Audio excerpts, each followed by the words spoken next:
So we're on the topic of what is refuted in selflessness.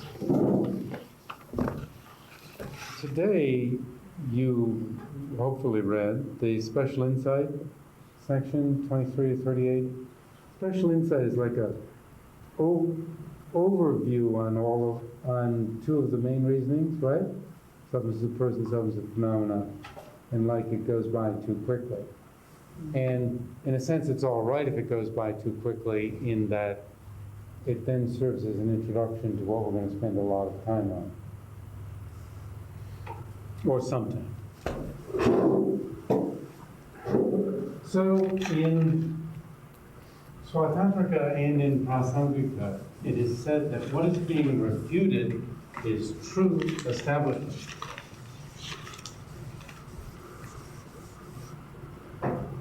Which in Tibetan is saṃvṛtti.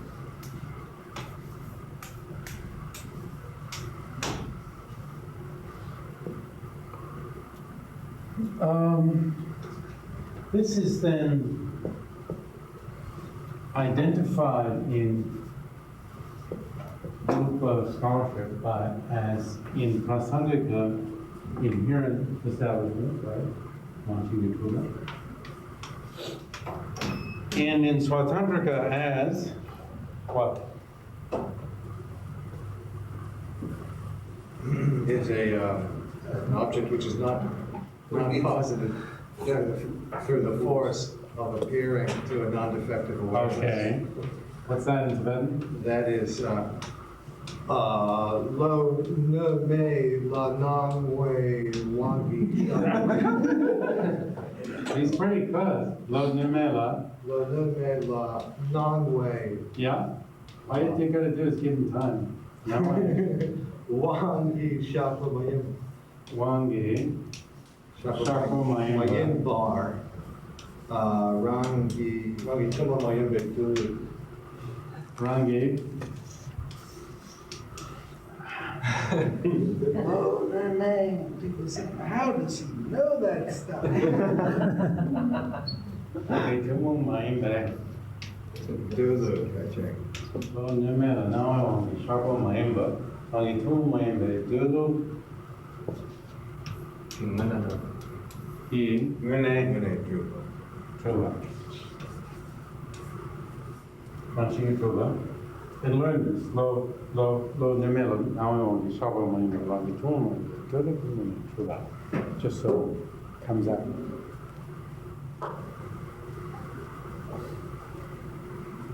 One thing that might be good to look into in your reading in the illumination text for tomorrow, which is what we're going to be talking for Tuesday, for next time, is where did they get all this? Is this in the Indian text? How did they come up with it? You have to see that it's not this clear in India. It's nowhere near this clear in India.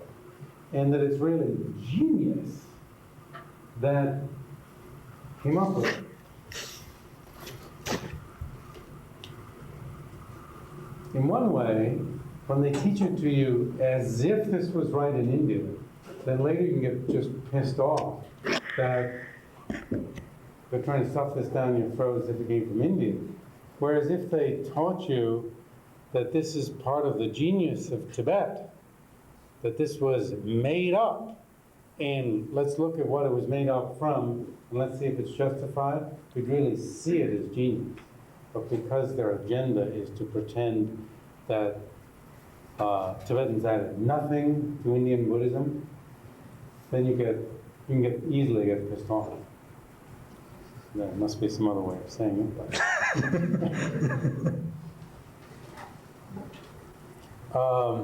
and then, of course, they're telling you that the founders of their sects and of their colleges were great people who did these fantastic things, and then they say they didn't do anything new. So, we'll go through it. I'll go through it once, sort of backwards. Established, right? And I'll do each word later, right afterwards. established from the side of mode of existence, or mode of abiding. Its own mode of abiding, its own tumu maimbe mode of abiding, its own uncommon mode of abiding, mode of being, mode of abiding. So established from the side of its own uncommon mode of abiding. So we've done it. We've identified the words. Have we? Publ, established. Ngune, from the side of. Dulub, mode of subsistence, mode of abiding. Rangi, dulub. Rangi, tumu maimbe dulub. Sometimes, well, you already know this, but you may not have verbalized it, articulated it. That a genitive doesn't have to modify the word that it's next to. You know that, but I don't know if you would articulate it. You know, multiple choice, you might choose yes, it does. It doesn't modify tumu maimbe, it modifies dulub. Many instances of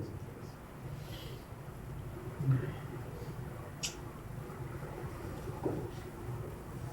Maimba, without being posited through the force of appearing to a non-defective awareness. Nume is non-defective. Maimba, not, right? Shaka, positive. Ongi, through the force, knowing of appearing to an awareness, a non-defective awareness.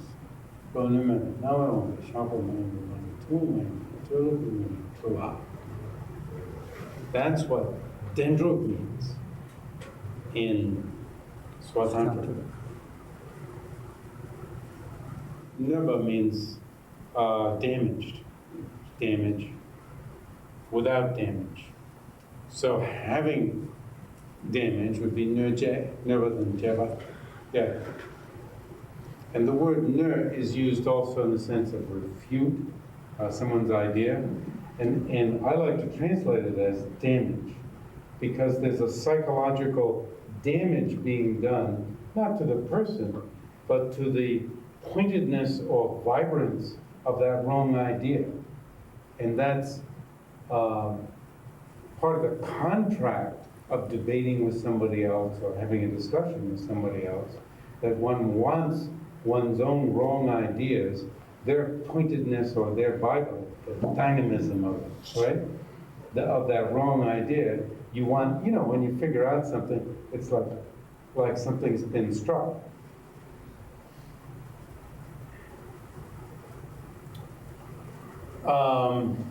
So I like to use the word damage itself. Can this proposition be damaged? Rather than to say, can it be refuted?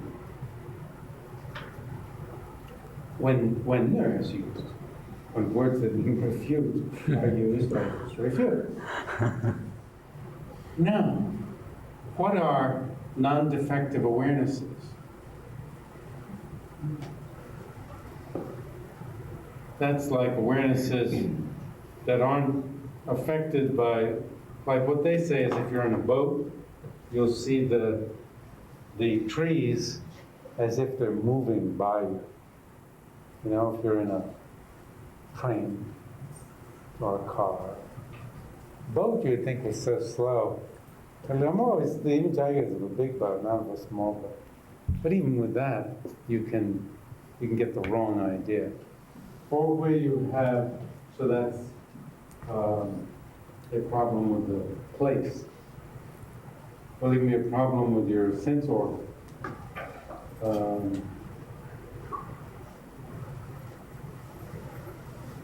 Is this the example of, yes, where you have a bile disorder and you see everything is yellow? Another is to see everything is red due to being angry. Now, we in English, there's this saying, seeing red. Then, what are the other two? There's the twirling of a fire brand at night. Makes you think that it looks like there's something round there. So that's Yule light. Like, Oh yeah, and the other one was nearly Yoga. nearly. Trugyu, basis, the cause of error. Trugyu, nearly Yoga, the abode, you're in abode.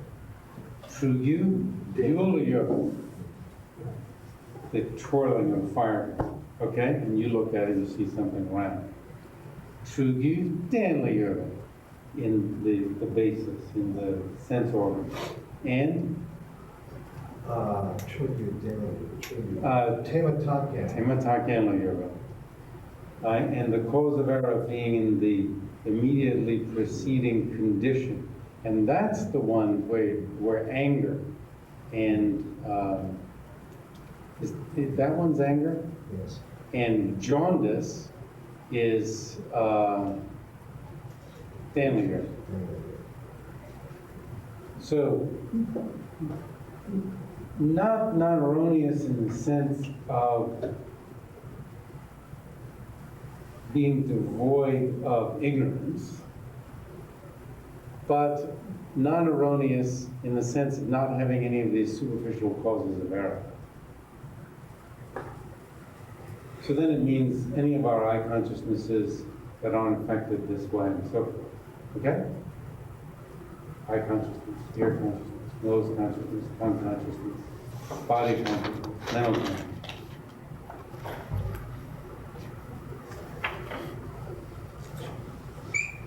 Through the force of appearing to a non-defective awareness. So these awarenesses can be either non-conceptual or conceptual in this system. So this is something that is established from its own unique mode of existence without being, so it's established entirely from the object side, you see, without having a contribution from the subject.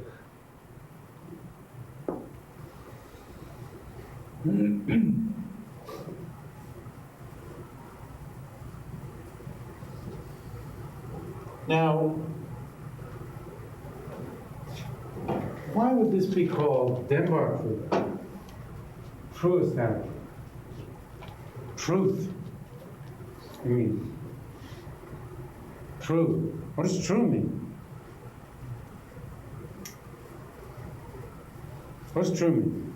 Buddhist sense of true. Do you know? Have we read it so far? Genuine. True. Genuine. Real? What? Real? Real. Real as opposed to? Unreal? Genuine as opposed to? Fake? Fake. True as opposed to? False? So if everything is not truly established, then everything is falsely established. Which is? Sumbakumba.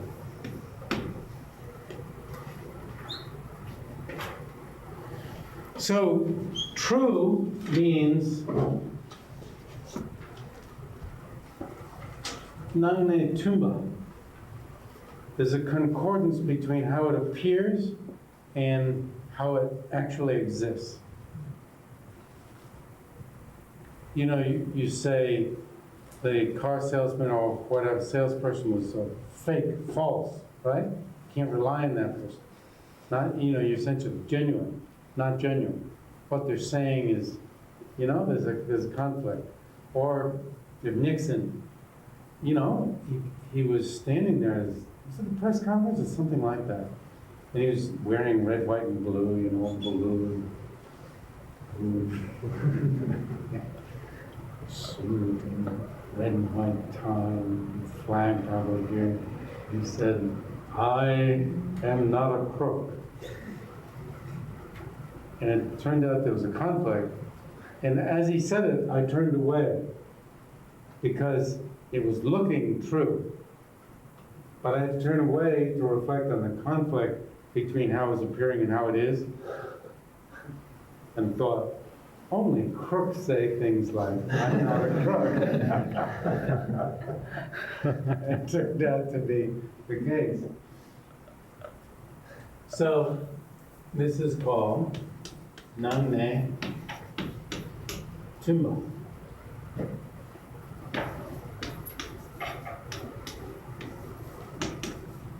Non means none. None-so. Tan. What? Ne. Ne-so. Tumba. Concordance, agreement between the way it appears and the way it is. So, then bar Publ, let's explore some meanings here. I mean, it's clear that all of these things are nangne mitumba. Nangne mitumba. They appear one way and they exist another way. There's no concordance. One of my teachers, he must have said to me 1,000 times, 1,000 has to be too few. Nangne mitumba, nangne mitumba, nangne mitumba. He'd work it into his conversation all over the place. Nangsul netsu mitumba. After a while I go, ah. As soon as you get out nang, I go, ah. And then sometimes, I'd think fast and think, well, do I know the rest of this? Nangsul dang. By the time tongue was there, I was yawning, but also thinking, do I know the rest of the statement? I would think, oh no, I don't. And then I would hang on his words. And he said it enough times, a couple thousand times. It's really the kindness of a good teacher. Is repetition. Cleverly done. Nangsul netsu tumba is what Demba means. Nangsul netsu, all of these things are Nangsul netsu mitumba. Nangsul netsu mitumba. And you can say, oh yeah, that's true. Like, give me my ice cream. Somehow it has to stay with the mind, stick with the mind.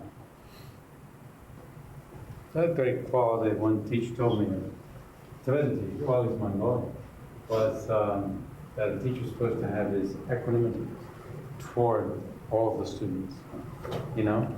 That you don't play certain people and not other people, but you have an equanimity toward everybody. Very interesting. But anyway, nangne mitumba. Nangsul netsu mitumba. Nangsul netsu mitumba. So, that's the meaning of a truth, something that's true.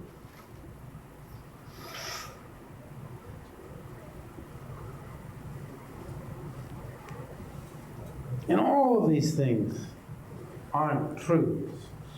Therefore, they are dzumba. That's clear enough.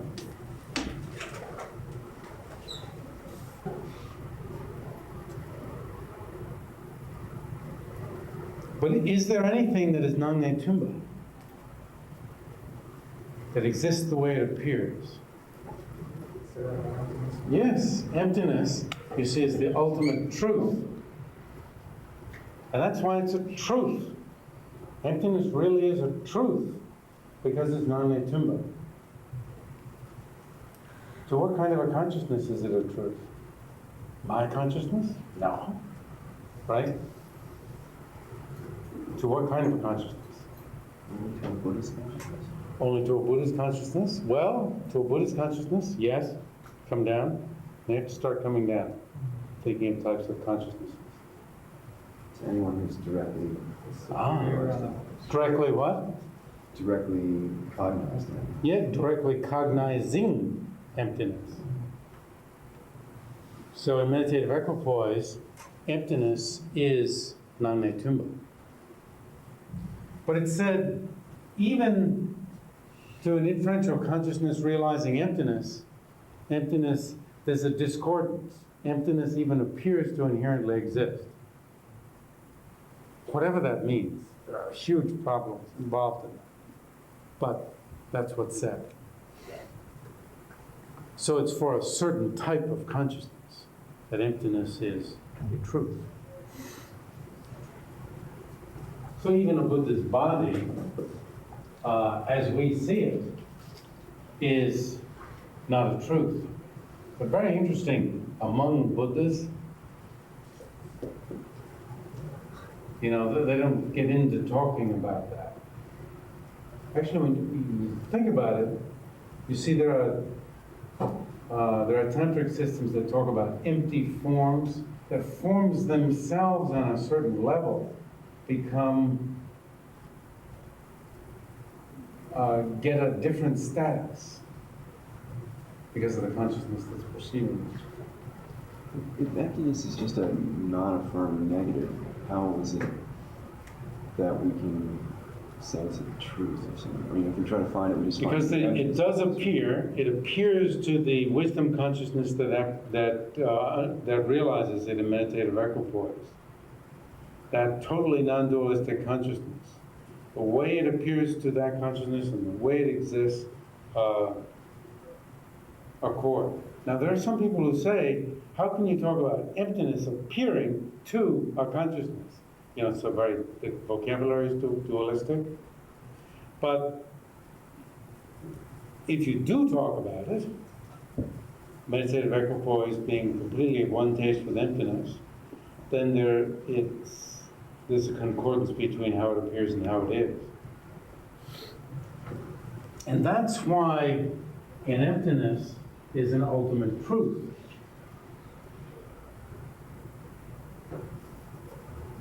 The ultimate there is the consciousness of, well, there are many ways of doing it, but it's a truth for an ultimate consciousness. What's an ultimate consciousness? You take it at its lowest level, it's the consciousness of meditative equipoise. You try not to go to Buddha to find your instance of whatever consciousness it is. So,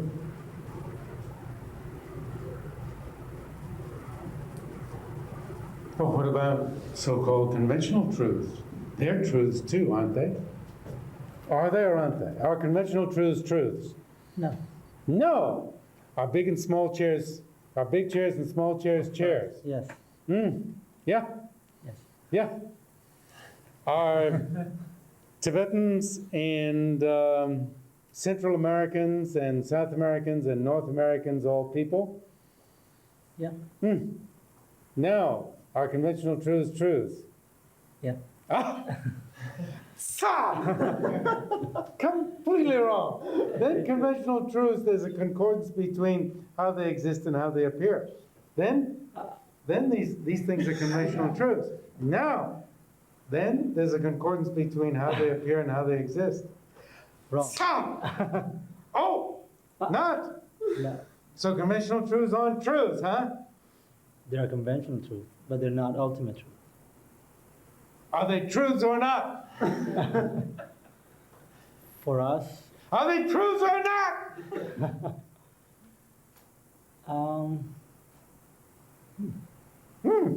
Now he's in the middle. Big dogs and little dogs are dogs. Conventional truths and ultimate truths. What's the basis of division into the two truths, right? Basis of division into big dogs and small dogs is dogs, and each is dog, right? You divide awareness, for instance, in various types of awareness.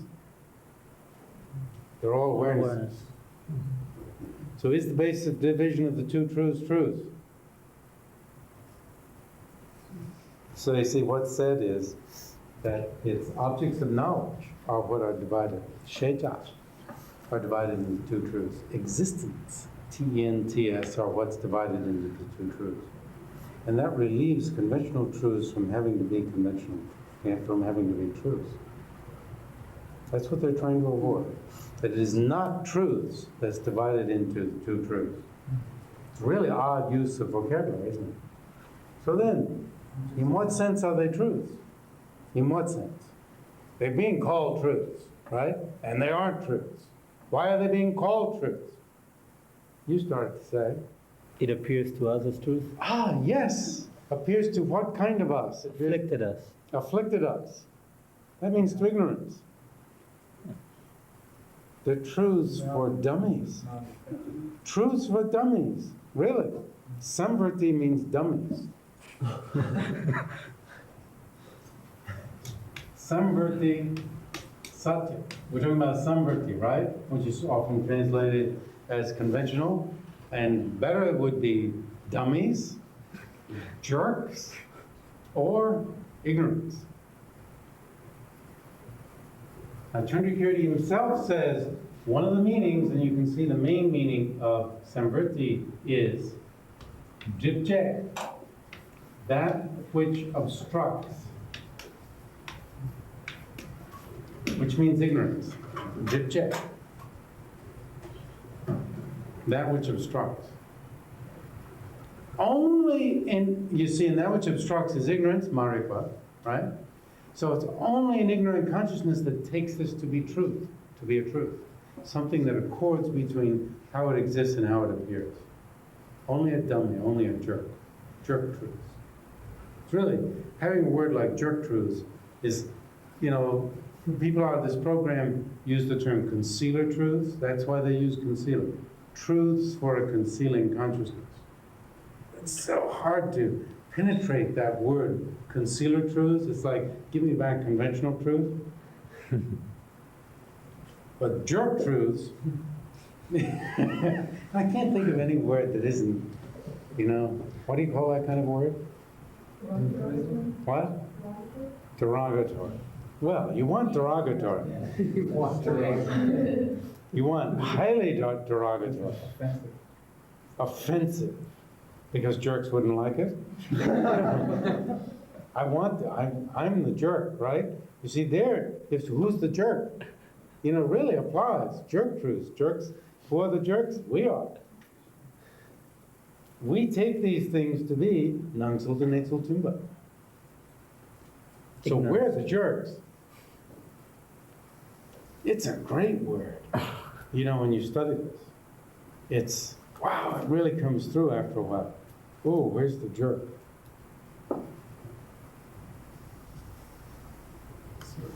So you see, there aren't truths. Conventional truths aren't truths, because they're truths only for Ignorance. jerky ignorance, right? It's the way they appear.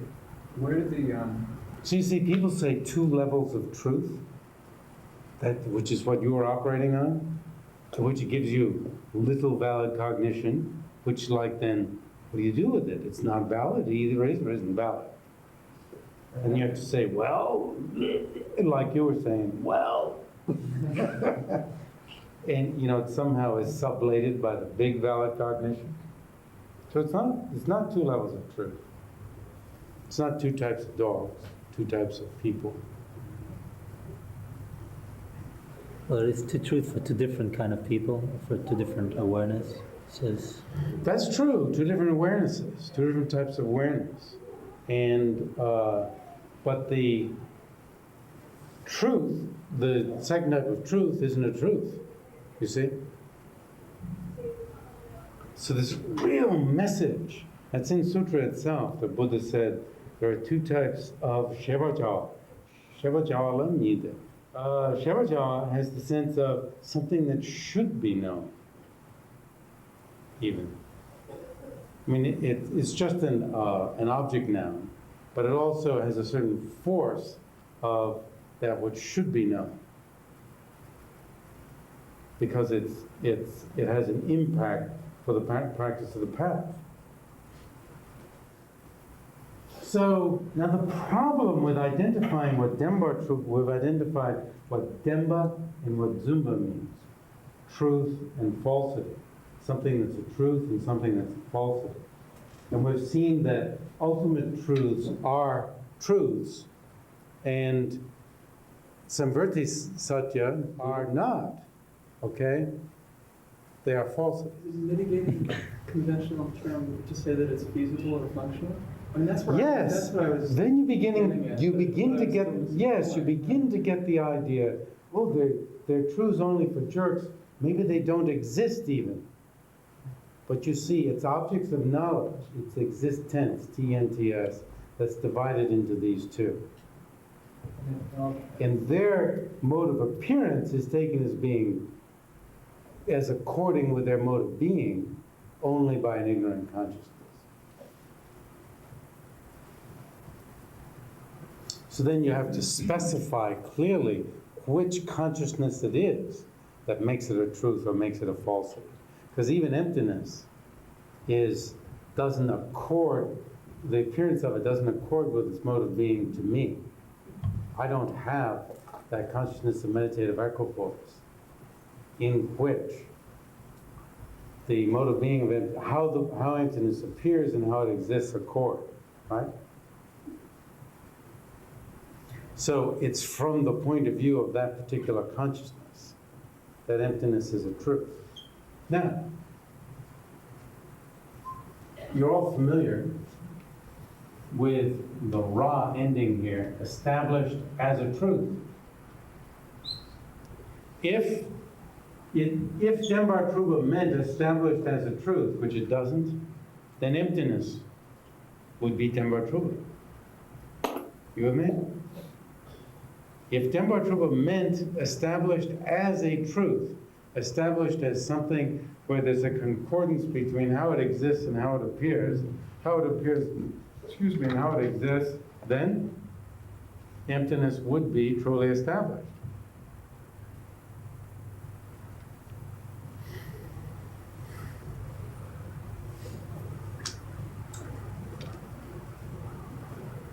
So because of this problem, even though we talk about truth and falsity in just the way we've been talking about it today, people will start moving off that whole discussion when they get to the meaning of Dembar Truba, just because of that difficulty with regard to emptiness.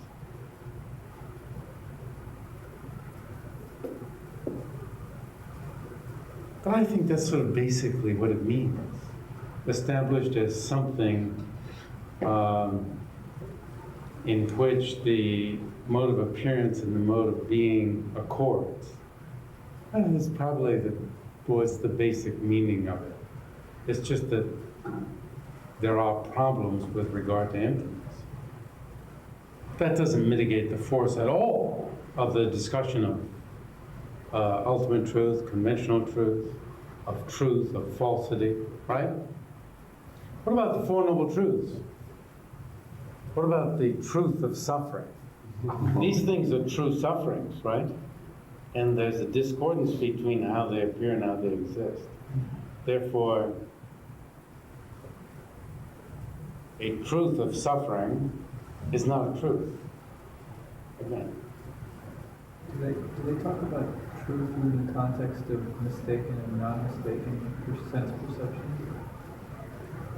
Do they use that language of truth at all? Again, if we understand that even conventional truths are not truths, still in the context of valuing dependent arising, there is a difference they make between. Yes, can you make a difference between an illusory horse and an actual horse?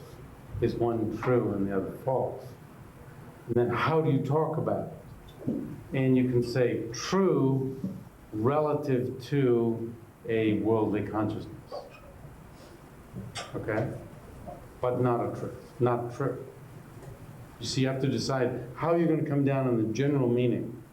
And the general meaning is based on the import of the religious system, which is that there is a discordance between how they appear and how they exist.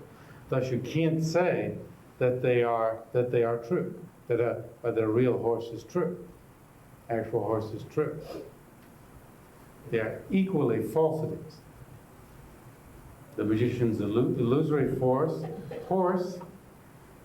and an actual horse are equally falsities from that point. But relative to a worldly consciousness, and then you have to decide what does worldly consciousness mean.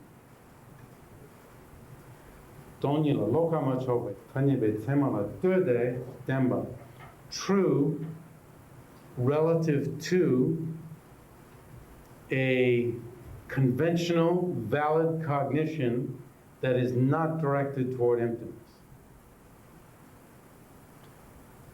but not true. Okay? And really, to preserve the meaning of the system, they don't want to say it's, you know, it's true. Because we're talking about language, right? And how you maintain the strength of your vocabulary in the face of distinctions that you do have to make, right? So when we get to things that we see on our awakened state and our dream state, would you say, I mean, would they say, this is relative true, but the dream is totally false? Would there be a falsehood? Yeah, but false relative to a a conventional, valid cognition that is not directed toward emptiness. You got to make that sort of distinction, so that everything is equally false. Meaning, nansulta neso mitumba. Meaning, right, you got it. Well, so coming back to this, so as far as Denver Drupa goes, there's no example Of something that is truly established. So then you wonder, what does truly established mean? It doesn't mean established as a truth, because emptiness is established as a truth. There's something like Demba Yimbar Truba. You follow? Established as being a truth. So then people come up with various formulations, but one that is very common and has a tremendous impact itself is,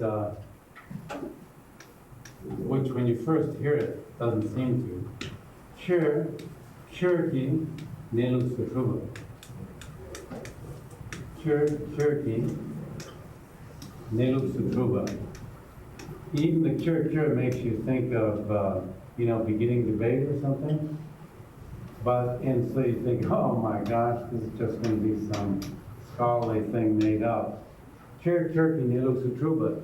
Now, what a cure, I mean, cure means whatever the thing is.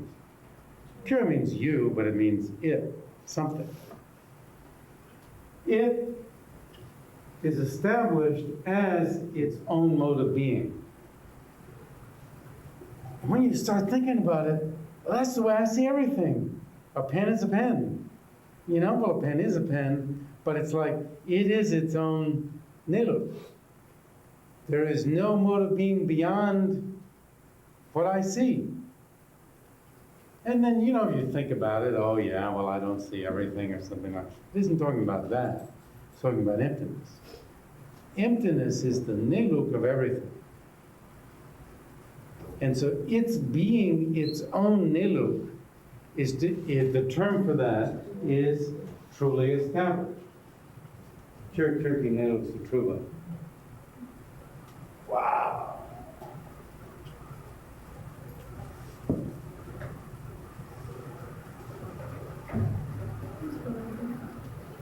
Cherokee niluk sutruva. Everything seems to be its own mode of being. It doesn't seem to be a mode of being beyond that.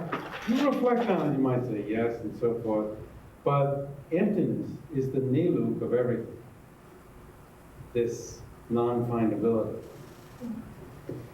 Therefore, when we see things as findable, we're seeing them as having their own mode of being their own mode of being established as their own mode of being.